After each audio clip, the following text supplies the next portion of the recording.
नमस्कार दोस्तों, आप सभी का हमारे चैनल में स्वागत है। आज हम आपके लिए लेकर आए हैं तिल चौथ व्रत की अत्यंत पुण्यदायी और फलदायी कथा। तिल चौथ, जिसे सकट चौथ भी कहा जाता है, भगवान श्री गणेश को समर्पित एक विशेष व्रत है। यह व्रत विशेष रूप से संतान सुख, परिवार की उन्नति, कष्टों के नाश और मनोकामनाओं की पूर्ति के लिए किया जाता है। शास्त्रों में बताया गया है कि इस दिन तिल का दान, तिल से बनी वस्तुओं का भोग और चंद्रमा के दर्शन अत्यंत शुभ माने जाते हैं।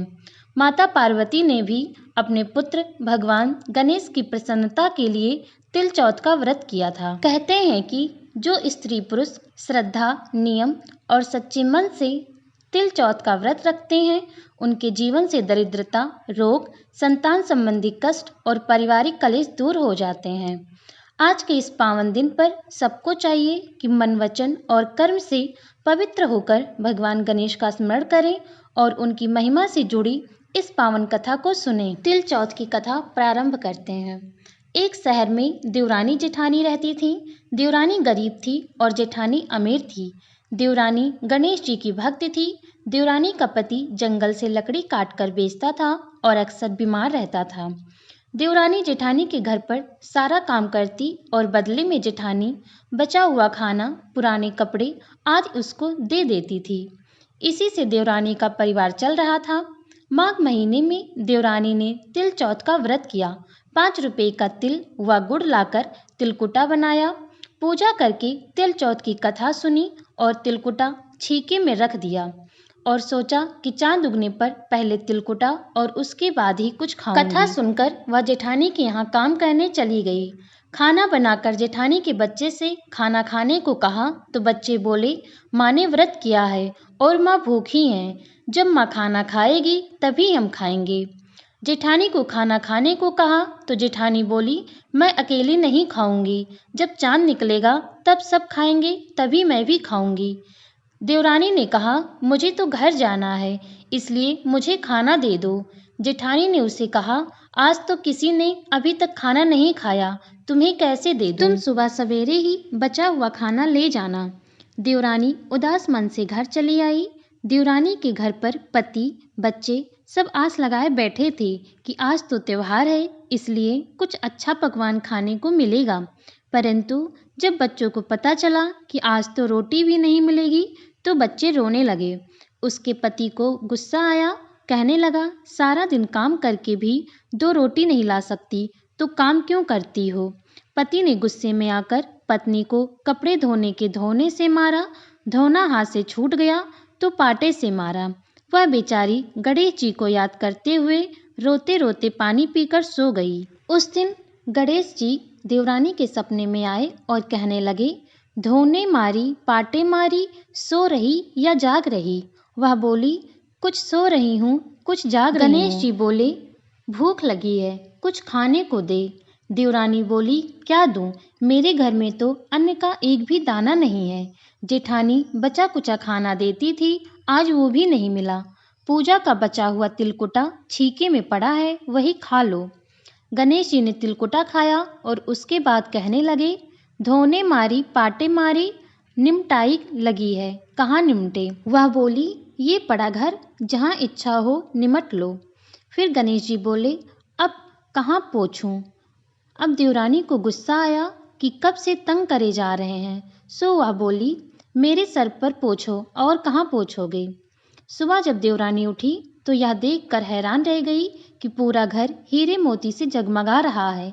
सिर पर जहाँ विनायक जी पोंछनी कर गए थे, वहाँ हीरे के टीके और बिंदी जगमगा रहे थे। उस दिन देवरानी जेठानी का काम करने नहीं गई।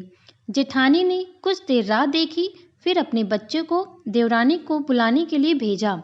जेठानी ने सोचा, कल खाना नहीं दिया था, इसलिए शायद देवरानी बुरा मान गई होगी।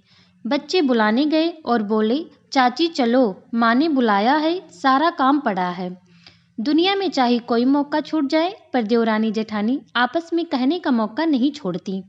देवरानी ने कहा, बेटा, बहुत दिनों तेरी माँ के यहाँ काम कर लिया, अब तुम अपनी माँ को यहाँ पर भेज दो काम करने के लिए।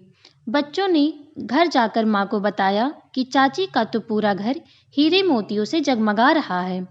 जेठानी दौड़ती हुई देवरानी के पास आई और पूछा कि ये सब कैसे हुआ। देवरानी ने उसके साथ जो हुआ वो कह डाला। घर लौटकर जेठानी ने कुछ सोचा और अपनी पति से कहने लगी, आप मुझे धोने और पाटे से मारो। उसका पति बोला कि भली मानस, मैंने तो कभी तुम पर हाथ नहीं उठाया, मैं तुम्हें धोने और पाटे से कैसे मार सकता हूँ। वह नहीं मानी और जिद करने लगी। मजबूरन पति को उसे मारना पड़ा। मार खाने के बाद उसने ढेर सारा घी डालकर चूरमा बनाया और छीके में रखकर सो गई। रात को चौथ विनायक जी उसके सपने में आए और कहने लगी, भूख लगी है, क्या खाऊं। जेठानी ने कहा, हे गणेश जी महाराज, मेरी देवरानी के यहाँ तो आपने सूखा चुटकी भर तिलकुटा खाया था। मैंने तो झरते घी का चूरमा बनाकर आपके लिए छीके में रखा है। फल और मेवे भी रखे हैं, जो चाहे खा लो। गणेश जी बोले, अब निपटे कहाँ। जेठानी बोली, उसके यहाँ तो टूटी फूटी झोपड़ी थी, मेरे यहाँ तो कंचन के महल हैं, जहाँ चाहो निपटो। फिर गणेश जी ने पूछा, अब पोछूं कहाँ। जेठानी बोली, मेरे ललाट पर बड़ी सी बिंदी लगाकर पोछ लो। धन की भूखी जेठानी सुबह बहुत जल्दी उठ गई। सोचा घर हीरे जवाहरात से भर चुका होगा, पर देखा तो पूरे घर में गंदगी फैली हुई थी। तेज बदबू आ रही थी। उसके सर पर भी बहुत ही गंदगी लगी हुई थी। उसने कहा, हे गणेश जी महाराज, ये आपने क्या किया। मुझसे रूठे और देवरानी पर टूटे। जेठानी ने घर की सफाई करने की बहुत कोशिश की, परंतु गंदगी और ज्यादा फैलती गई। जेठानी के पति को मालूम चला तो वह बहुत गुस्सा हुआ और बोला, तेरे पास इतना सब कुछ है, फिर भी तेरा मन नहीं भरा। परेशान होकर चौथ के विनायक जी से मदद की विनती करने लगी। बोली, मुझसे बहुत बड़ी भूल हो गई है, मुझे क्षमा करो। विनायक जी ने कहा, देवरानी से जलन के कारण तूने जो किया था उसी का फल मिला है। अब तू अपने धन में से आधा उसे देगी, तभी यह सब साफ होगा। उसने आधा धन तो बांट दिया, किंतु मोहरों की एक हांडी चूल्हे के नीचे गाड़ रखी थी। उसने सोचा किसी को पता नहीं चलेगा और उसने उस धन का बंटवारा नहीं किया। उसने कहा, हे चौथ विनायक जी, अब तो अपना यह बिखराव समेटो। वे बोले, पहले चूल्हे के नीचे गाड़ी हुई मोहरों की हांडी और ताक में रखी हुई सुई की भी पांति कर। इस प्रकार विनायक जी ने सुई जैसी छोटी चीज का भी बंटवारा करवाकर अपनी माया समेटी। हे गणेश जी महाराज, जैसे आपने देवरानी पर कृपा करी, वैसे सब पर करना। कहानी कहने वाले, सुनने वाले व हुंकारा भरने वालों सभी पर कृपा करने, किंतु जेठानी को जैसे सजा दी वैसे किसी को मत देना। तिल चौथ की दूसरी कथा। किसी शहर में एक सेठ और सेठानी रहते थे। उनकी कोई संतान नहीं थी। इससे दोनों बहुत दुखी रहते थे। एक बार सेठानी ने पड़ोसी की स्त्री को तिल चौथ का व्रत करते हुए देखा तो पूछा कि आप यह व्रत क्यों करती हैं? इस व्रत का करने से क्या फल मिलता है? तब उन्होंने बताया कि इस व्रत को करने से धन, वैभव, पुत्र, अमर सुहाग की प्राप्ति होती है, घर में सुख शांति का वास होता है।